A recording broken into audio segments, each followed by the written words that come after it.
Why, hello again. Let me tell you about some stage and screen spectacles I found quite satisfying over the past 3-ish years. Now, for a lot of them, it's been quite a while that I've seen them, so I don't remember much other than liking them. But, yeah, they're still good. This is a little mini hot water bottle, and very warm and comforting it is too. I shall put it back in my pocket now. And see what I have on my hands here. These are not regular gloves. They have disposable pocket warmers inside them. This is a factory where metal hot water bottles are made. Sheets of metal just 0.5 millimeters thick are stamped into a corrugated shape. That shape actually releases more heat, while the bottle itself is thin but strong. This tea scoop was made by Kuroda. He used bamboo from close to the root, where the joints are bunched close together. The result is a striking piece full of natural character. Japanology is a series by NHK World, the international channel of the Japanese national TV. It's basically a commercial for Japan or Japanese culture.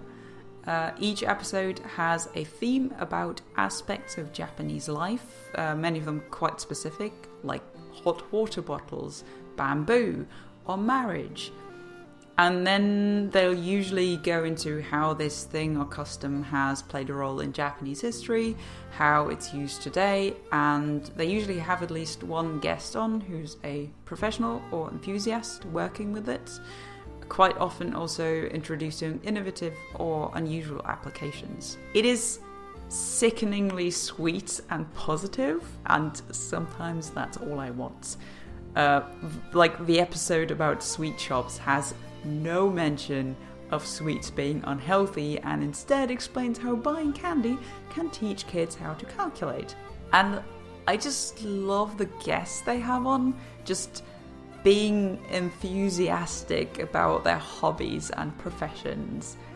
And also the host of the show, Peter Barakan, has this really calm and kind of nerdy way of presenting that just makes the show so relaxing to watch. There's Begin Japanology, which I've mostly been watching so far, and Japanology Plus. They're not the same, but similar, and both are good.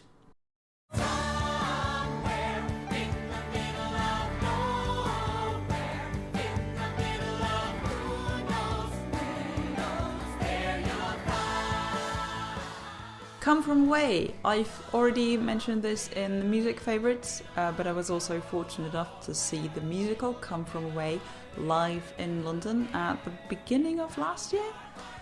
It is great. The stage design and costumes are all kept fairly minimal, even the musicians. There's not a lot of instruments, I think. I'm usually a fan of big, epic plays, but here the minimalism really works and really doesn't feel like there's anything lacking.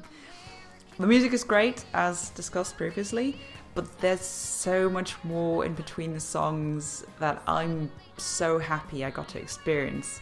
Because it's great, it's funny, just like the songs. Again, the story is about the aftermath of 9/11, and it's full of kindness and hope, and all the actors were amazing.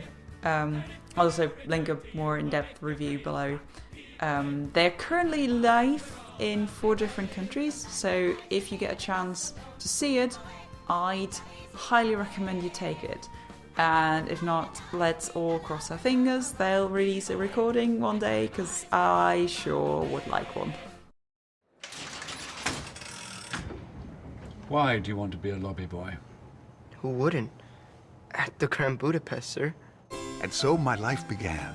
Junior lobby boy in training under the strict command of Monsieur Gustave H. Many of the hotel's most valued and distinguished guests came for him. I love you. I love you. She was dynamite in the sack, by the way. She was 84. I've had older. This was also when I met Agatha. She's charming. She's so charming. Is he flirting with you? Yes. I approve of this union. I became his pupil, and he was to be my counselor and guardian. The police are here. Tell them I'll be right down. If I learn you ever once laid a finger on my mother's body. The Grand Budapest Hotel. This one I really liked because of the atmosphere. The title is a hotel that's well past its prime, but is still kind of trying to live up to its old standards. And while the movie is definitely very well made and high production quality and all, that I feel like is kind of the atmosphere of it. There's the story, I don't even want to spoil it, but you could have probably turned it into an epic action movie, and it's quite wild at times and has these moments of epic cinema, but a lot of times it's also quaint and funny and messy in a really lovely way. Like, it's very obviously not some messy indie project, but yeah, it's great. It's got some action, it's got some emotion, a lot of humor, and some really great visual and audio design. Like, this movie sounds and looks just great. I also watched it 2 years ago, but that's how I remember it. You've been my driver for every job since we met. You're the best in the business.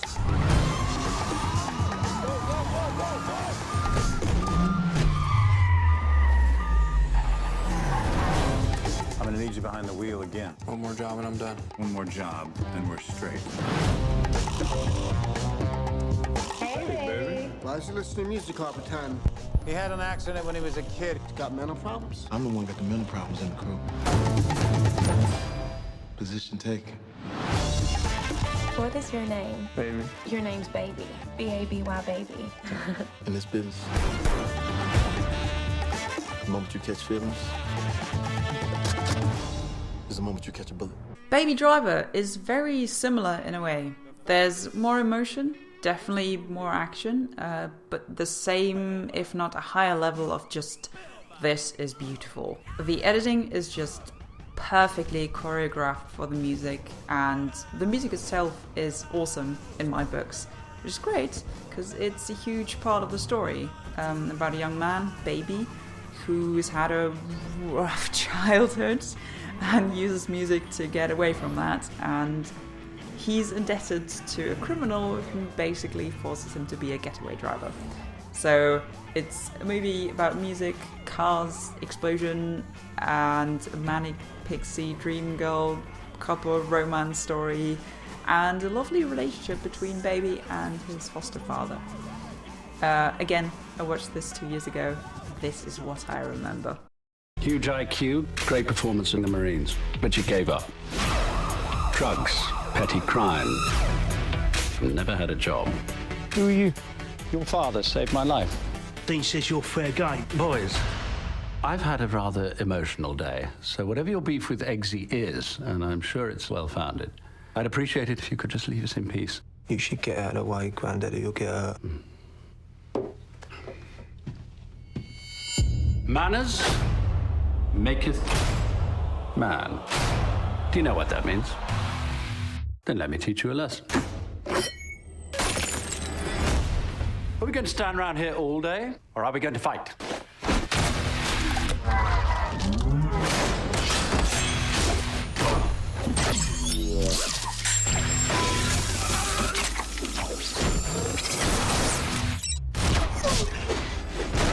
Sorry about that. Needed to let off a little steam. Kingsman! Oh hey, another movie with explosions. And again, it's funny. I think this one might be the most standard cinema action spy-ish movie on the list. Or actually 2 movies, because I watched the first 2 and they're both good. Basically about a young man who joins a group of secret intelligence super force and then they save the world twice. Again, it's been 2 years. I just remember this as a funny action movie.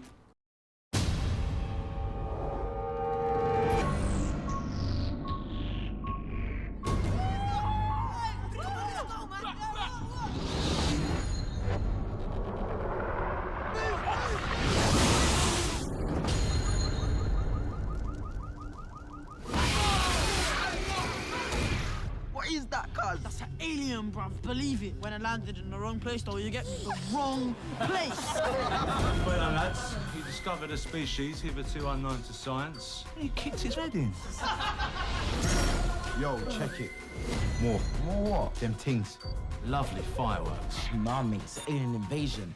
Of course it is. I'm killing them straight. Let's get tooled up, blood. Quite sweet, really, aren't they? That looks triple the size, blood. Right now, I feel like going home, locking my door, and playing FIFA. What were those things? I'm thinking probably aliens. What kind of alien would invade some council estate in South London? One that's looking for a fight.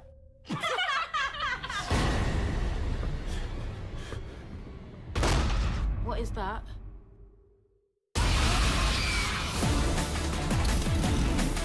Attack the Block. This one also has explosions, I think, and also humour. The jokes are a lot more biting social commentary, as it's set in a London council estate. The protagonists are mostly children or teenagers, and they have to fend off an alien invasion. And it is great. I'll just link you to a way better review by Strucci Movies down below, because again, it's been some years that I watched it.